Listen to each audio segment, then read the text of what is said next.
to my friend. Stuck up his middle finger. After he helped him in the wheelchair.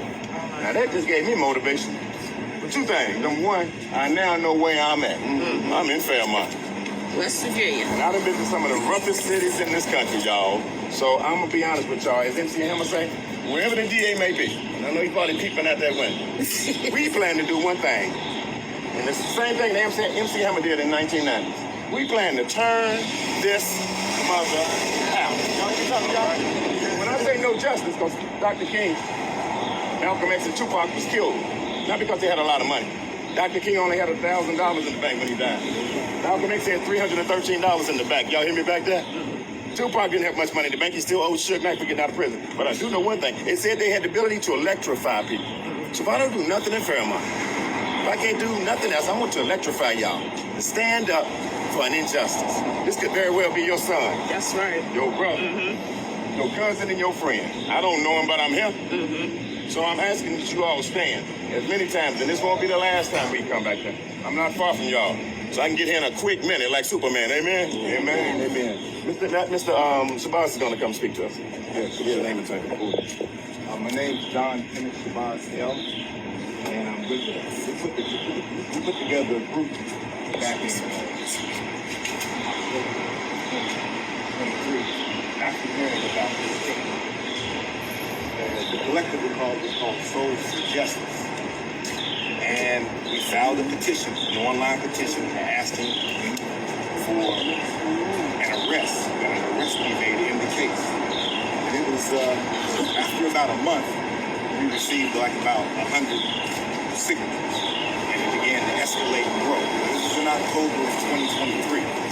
The next month, in November, Charles Echols does a rally on behalf of her father at the Veterans Center. And we had about 50 people.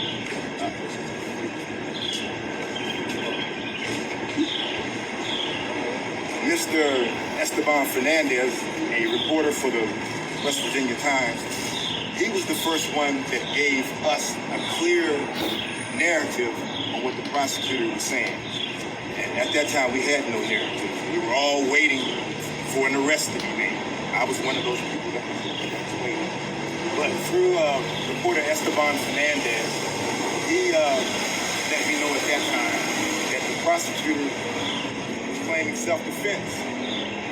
And he didn't have all the details at that time. And so I'm trying to give a quick chronology. The next month we did the rally and we had 50 people there. After that, we contacted John C. Barnett. He was referred by a national activist, attorney Malik Shabazz referred John C. Barnett. John C. Barnett, as a mediator, wrote a letter to prosecutor Jeffrey Freeman in December. Still, at this time, the prosecutor came out and started giving more information as a result of the letters that were written to him, as a result of the support that was developing here on the local level. In January, you wrote the letter to the prosecutor. In April 1st of 2023, I took it upon myself to file an application to present to the June 2024 grand jury. We wanted to present the information that we had seen in the newspaper. At that time, we had seen information in the newspaper that Duddy had been killed by Mr. White. So we wanted to present that to the grand jury. As a result of the application, on May 3rd, Prosecutor Jeffrey had a conversation at a meeting with the family. In that meeting with the family, at that time, he disclosed that an admission, he had a tape admission from Costello and Leanne Chacon that they had killed Charles Echols III in Whitehall out in July 30th, 2023. So the prosecutor has a taped admission. He calls it admission, but we call it a confession because Charles Echols was unarmed and they exceeded the scope of reasonable force into deadly force on an unarmed man. So we continue to state that. As a matter of fact, as a result of the petition that was filed, an in-camera hearing was held here in Marion County in front of Judge Wilson. At that time, Judge Wilson excluded everyone from the courtroom, took me in by myself, along with the prosecutor. And at that time, I told the prosecutor that he had an argument based upon a doctrine called castle defense. The castle defense is a defense where if someone comes in your home, you got a right to use deadly force, okay? But I told him at that time that he was in error, that the castle doctrine goes to the homeowner and not to a guest of the homeowner. So with that said, at that particular time, I told the prosecutor that he was in error. He stood mute. No one was there in the courtroom to witness it, but he stood mute on the fact that I was telling him that castle doctrine does not hold in this case. We want the community to understand that as well. We have asked for an attorney to be appointed to the family because we believe this is a case where an attorney needs to be appointed.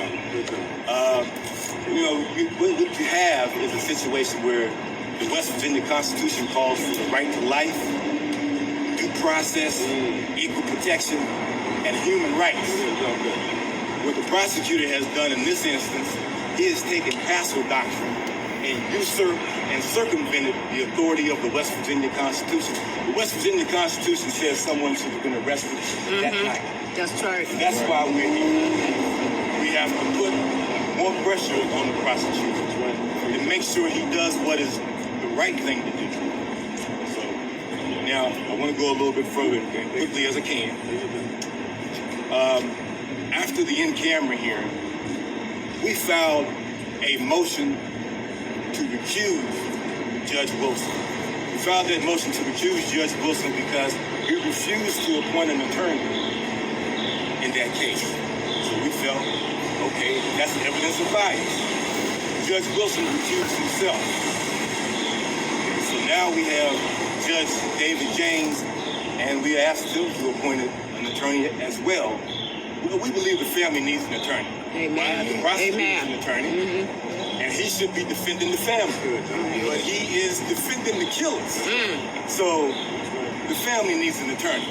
And it's been difficult for us to get the prosecutor's file. We have found out recently that the prosecutor has finally received the autopsy report. A very important piece of information that we would want to have. The prosecutor has told us that it's private property. So he doesn't want Preston and the family to have a copy of the autopsy report so we can check it out for ourselves. We got to listen to what he has to say, which has been part of the problem. So I want to take time to thank Brother John C. Barnett for coming to the area. We appreciate him, appreciate the time, him and the other brother for the time that they took in traveling to come down here to see us. And I'm going to stick with this because I live in this area. And the man deserves justice. Yes, he does. We all live here. We got children. We Yes, he live here. does. It's Yeah. time for us to get justice in this family. We can get it.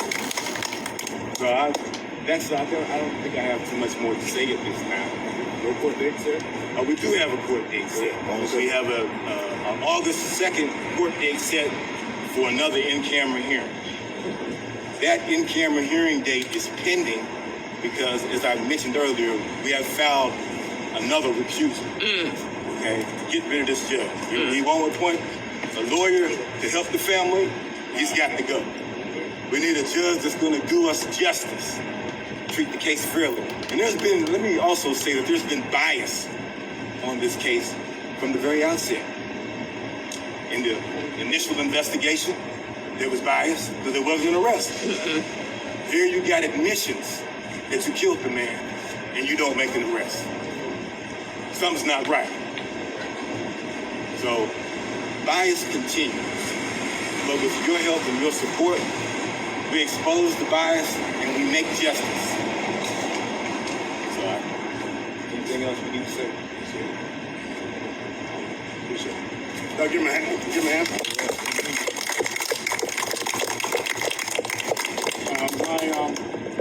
Dr. Reverend Trumpin once told me that innocent blood cries from the grave. I didn't really know what that meant. I know that JFK got shot. I think his wife tried to put his brains back in his head when they shot him in Texas. Same location where Erykah Badu took her video, y'all. Window seat.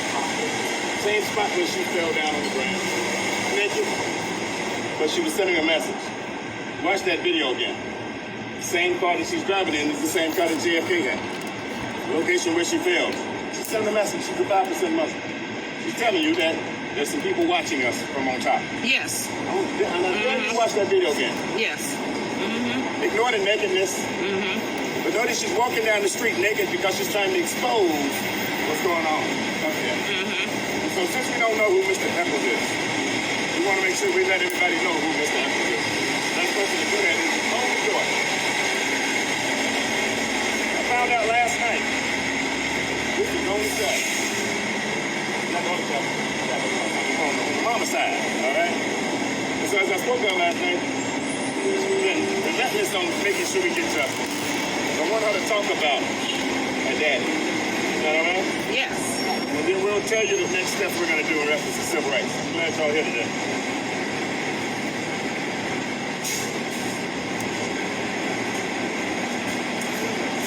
Precious Echols, daughter of Charles Echols. It was last year, July 30th. Wait a minute, Last year, July 30th is when I received the tragic phone call of my dad's killing. I was very shocked and surprised that anyone would even want to cause any harm to him. Charles Echols was a very loving, caring person. He was a great dad. He was an amazing granddad as well. He was someone's cousin, someone's brother.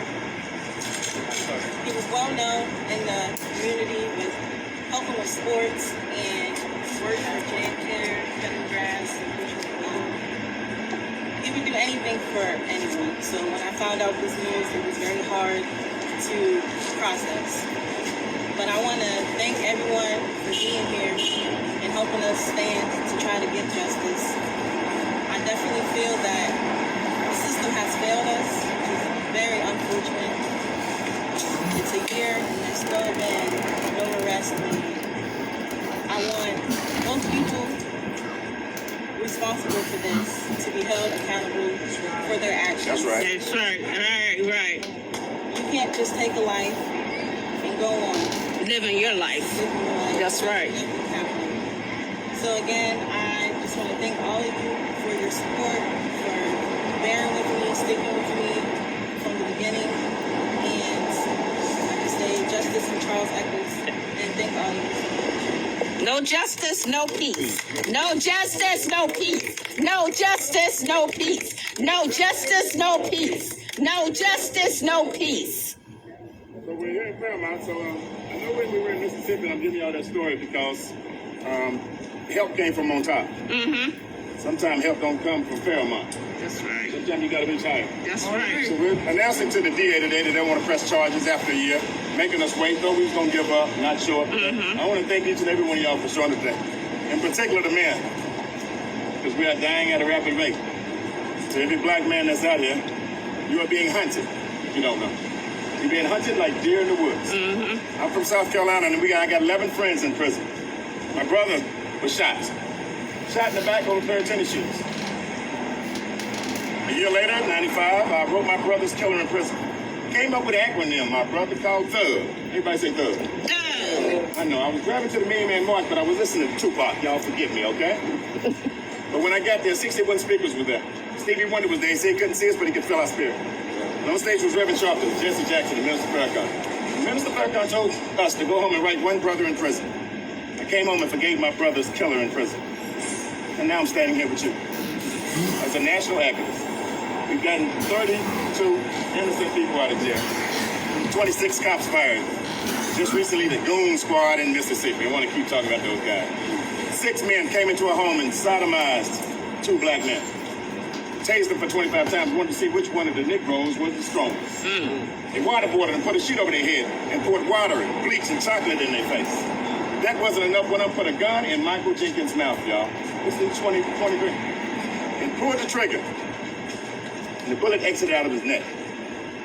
My lawyer, Malik Shabazz, shout out to my big brother, attorney Malik Shabazz in Maryland. He said, if you never believed in God, you better believe in Him now. Michael Jenkins lives. Amen. They came up with some trumped up charges and let him sit in jail for 2 weeks. We were able to get him out of jail. And now those cops, as I told some of them earlier, they're now in prison in Oklahoma. The police is in prison.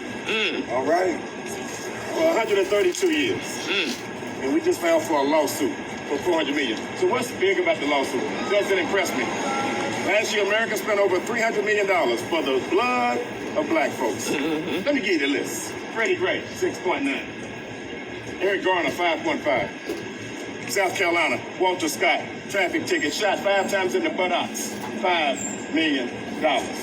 Charlotte, North Carolina, Jonathan Farrell, wrecked his car, knocked on a white lady's door, ran to the cop for help, and shot him 9 times with his shoes off. $2.5 million. Y'all want me to keep going? We can't forget about George Floyd, who died with a knee on his neck. $7 million. I'd rather for that money to be thrown away and those lives come back. That's right. That's than right. money for my cousin. That's right. Or my brother's life, or Mr. Apple. So what I'm telling the DA today, boldly, is that we're contacting the SBI. Because we just feel as though you're not doing your job. See, there's levels to this, y'all, and I had to learn it myself. I had to learn it in my 15 years of civil rights. Eating dinner with Reverend Sharp and being blessed to sit behind Michael Jackson at James Brown funeral. Yeah, my mouth flew open until I couldn't believe it. Michael Jackson. But unfortunately, those hot streets of Sanford, Florida, fighting for Trayvon Martin. And Zimmerman is still walking around aimlessly looking for hope. I went to Michael Brown's funeral in Ferguson, and I touched the ground where he died. I didn't know he got shot 5 times. I heard he got shot, but not one in the eyeball. Did y'all know that? So as they gruesomely kill us, black men, as you're being hunted, Walter Scott, Eric Garner, the list goes on and on. It's time for you to stand up. See, the amazing thing about Precious is that she called us. And throughout the history of this country, even in biblical days, there's always a black woman that make the black man stand up. Can I run the list down to you? Go ahead. Go ahead. See, when Jesus died, don't they go to church? Everybody go to church? Some of y'all need to get in church. Right? I go to church every Sunday, 52 Sundays out of here.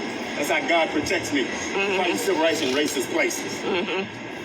Jesus died, right? The first person to experience and witness and see him was Mary. Because the disciples was running scared. So for all the men that's standing here today, if you don't mind, I want y'all to come closer to me. Come on up here to the front and represent one time for your mind. Come on up. Y'all stand right here. Woo! Whoa! Woo! Their heart got overjoyed when y'all stood here. Why is that? Because in 1973, there was more black men active in their children's lives. 1978, at 1 o'clock, 60% of black folks was in church. 2024, 1 o'clock, figure out what time them sorry Cowboys are going to be playing football. So we've lost our love. So back to the women's story. So Mary inspired the disciples to say, hey, Jesus is alive.